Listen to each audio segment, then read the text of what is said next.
इसमें कहा है find the ratio in simplest form, एक वर्ड लिखा है सिंपलेस्ट फॉर्म। सिंपलेस्ट फॉर्म मतलब होता है उसको काटते जाओ जब तक के वो कटना बंद ना हो जाए, जब कट ना सके, ठीक है। तो रेशियो मतलब क्या है, पहले इस जो टू वर्ड लिखा है ना, इस टू का मतलब होता है बार, फ्रैक्शन बार, है ना। यानी कि क्या मतलब है जो हम बताना चाह रहे हैं वो देखो इधर, ये क्वेश्चन लिखा है, इनका रेशियो निकालना सिंपलेस्ट फॉर्म है, ठीक है। तो तुम क्या करोगे, जो 2.1 लिखा है ये तो ऊपर लिखोगे, और जो 2 लिखा है, 2 का मतलब हो गया यहाँ पे ये बार फ्रिक्शन बार, है ना, क्लियर है। और ये जो बाद में लिखा है इसको तुम इसके नीचे लिख दोगे। इतनी बात क्लियर हो गई, पूरी बात क्लियर है, डाउट है कोई?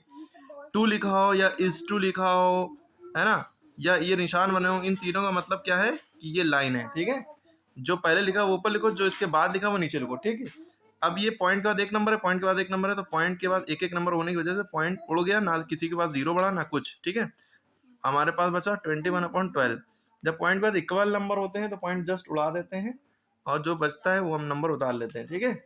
अगर इक्वल नंबर नहीं है, यहाँ 10 होता है, यहाँ खाली 2 होता है, तो यहाँ पॉइंट दोनों उड़ाते हैं, लेकिन यहाँ 0 बढ़ा देते हैं। यहाँ 100 होता है, यहाँ पे 2 0 बढ़ जाता है, मतलब पॉइंट के बाद बराबर नंबर रहना चाहिए, ठीक है। तो अब यहाँ तक हम आ गए।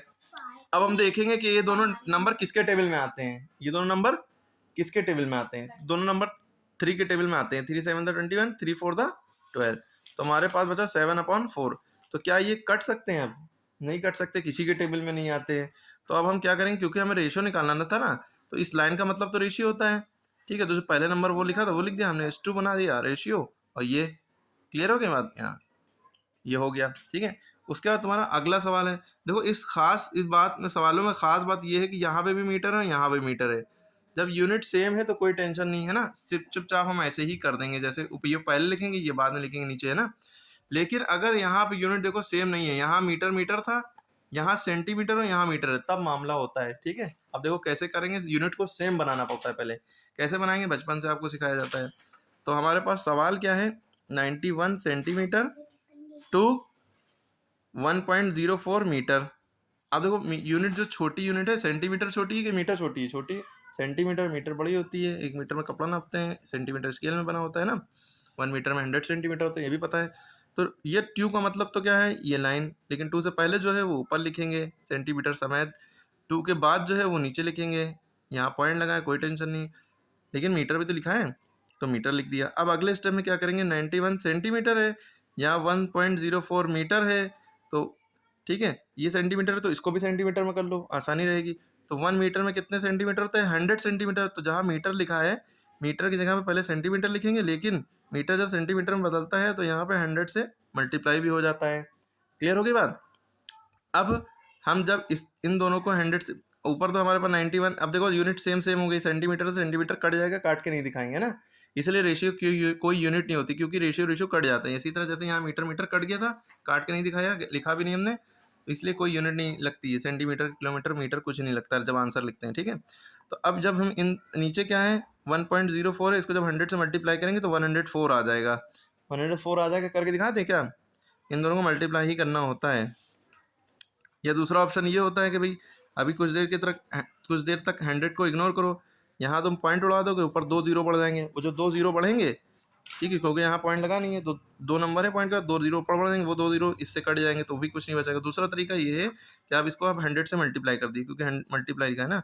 1.04 को जब हम 100 से मल्टीप्लाई करेंगे, 104 कैसे आएगा, देखो 0 को 4 से करोगे 0 0 0 था 0 0 1 था 0 0, किसी से भी मल्टीप्लाई हो आंसर 0। हम तो डूबे सर, हम तुमको भी ले डूबेंगे। 0 4 था 0 0 0 0 0 1 था 0।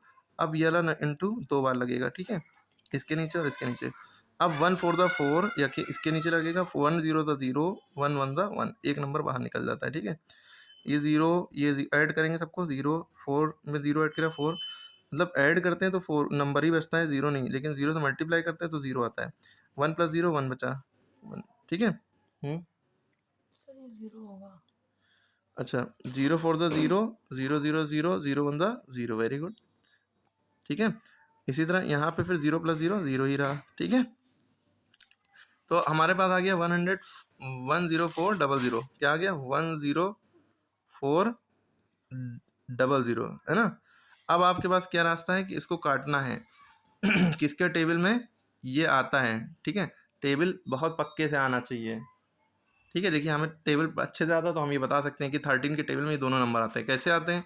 13 7 द 91 और 13 8 द 104, है ना? तो यहाँ पे 8 लिख दिया, 104, अब 2 जीरो लिखे थे हमने, 2 जीरो बढ़ा दिए।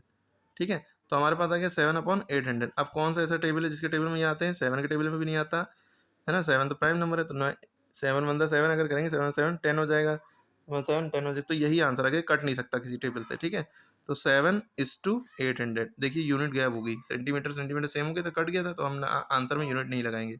ठीक है, इसका दूसरा तरीका ये था, डायरेक्ट आप जब हम 100 से इसको मल्टीप्लाई करते हैं तो सॉरी, एक गलती यहाँ पे हुई है हमसे, वो जल्दी में, क्योंकि कैमरे हैंड में मोबाइल पकड़े ना, इससे। और देखिए यहाँ पॉइंट लगा था, पॉइंट लगा है तो पॉइंट एक दो नंबर से पहले पॉइंट लगा है, तो 2 नंबर से पहले यहाँ पॉइंट लगाते हैं ना, आपको पता है। यहाँ पे पॉइंट नहीं लगाते हुए चलते हैं, लास्ट पे पॉइंट लगाते हैं। तो इस पॉइंट के बाद अगर खाली जीरो बचते हैं तो जीरो कट जाते हैं।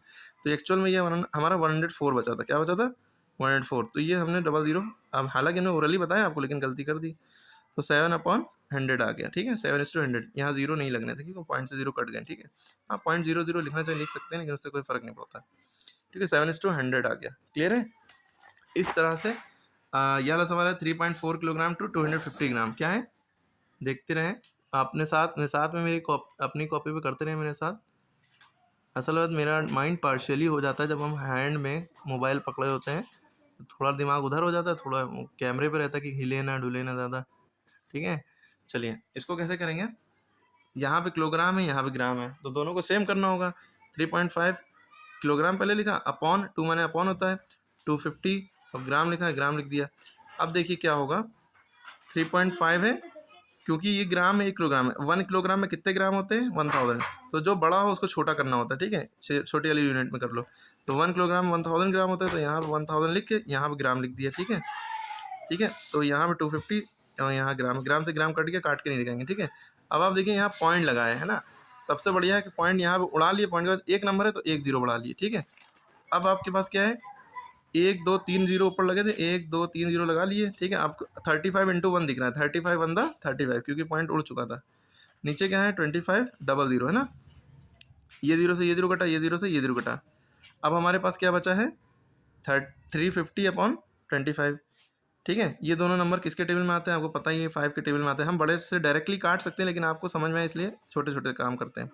5 5 द 25, 5 के टेबल में 7 12 में 35 होता है, 7 लिखा, जीरो लगा था, यहाँ जीरो लगा दिया। ठीक है, अब 5 के टेबल में 20 कितने बार बनता है? 5 1 द 5, 5 1 द 5, 20 बचा, 5 4 द 20। तो हमारे पास ऊपर बचा 14, नीचे बचा 1। ठीक है, क्योंकि इस टू रेशियो वाला चैप्टर है, तो नीचे 1 की वैल्यू रहेगी इस तरह से, 14:1। इस टू मैंने होता है कंपेरिजन, ये 14, तो ये 1 रुपये इनको मिला। ठीक है, तो ये फ़र्क था, ये सवाल समझ में आ गया। तो इसी तरह जो भी यूनिट वाले सवाल होंगे, यूनिट को सेम करना होगा, बड़े से छोटे की तरफ जाओ, हमेशा मल्टीप्लाई करो। ठीक है, इसी तरह 60 पैसे हैं, 4 रुपये हैं, तो नीचे वाले को चेंज करोगे ना। कैसे? हम जल्दी से कर दे रहे हैं। 60 पैसे हैं, है ना, और 4 रुपये है ना, तो क्या करेंगे, 60 ऊपर रहा, है ना, पैसे, और 4 रुपये, 1 रुपये में 100 पैसे होता है, तो 100 से मल्टीप्लाई कर दिया। ये जीरो से जीरो कट गया, ऊपर बचा 6/4 द 40, 2 3 द 6, 2 2 द 4 0, 3/20। ठीक है, इसको लिख सकते हैं 3:20, खत्म हो गया। इसी तरह 1 मिनट टू 15 सेकेंड, तो आप कैसे करेंगे? तीसरा सवाल, 1 मिनट टू 50 सेकेंड, यानी 1 मिनट अपॉन 15 सेकेंड। अब हमने कहा भाई 1 मिनट में 60 सेकंड होता है, क्योंकि सेकंड सेकंड सेम करना होता है। 60 सेकंड यहाँ भी हो गए, और 15 सेकंड यहाँ है। ठीक है, 15 1 द 15, 15 4 द 60, ये हमारे पास हो गया 4/1, यानी कि 4:1। ठीक है, इसके बाद अगला सवाल है 15 मिलीमीटर टू 2 सेंटीमीटर। क्या है? 15 millimetre to 2 centimetre, 15 mm to 2 cm। तो mm छोटा होता है, क्योंकि एक स्केल जो होता है, यहाँ 0 से 1 तक 10 लाइनें होती हैं, तो ये 10 मिलीमीटर हुए, 10 mm होते हैं 1 सेंटीमीटर। ठीक है, तो 15 मिलीमीटर है, तो 15 mm ऊपर लिखा, 2 का मतलब ये हो गया, 2 नीचे से, 1 सेंटीमीटर 10 मिलीमीटर होते हैं, तो 10 से मल्टीप्लाई करेंगे। ठीक है, 10 mm। ठीक है, mm सेम हो गया, तो अब कटे, mm से mm कट के, काट के नहीं दिखाएंगे। 15/2 इंटू 10 ऐसे लिखेंगे, 5 3 द 15, 5 2 द 10, ऊपर बचा 3, नीचे 2 2 द 4। किसी के टेबल में नहीं आता है, तो 3:4, यही सिंपलेस्ट फॉर्म हो गई। तो ये सारे सवाल हो गए। ये सारे सवाल फिर से SW हैं, या आपको करने ही, हम पहले वीडियो में समझा चुके हैं, देखिएगा। तो अगर डाउट हो तो कमेंट करके पूछ सकते हैं। ठीक है, क्लियर हो गई बात? Thank you.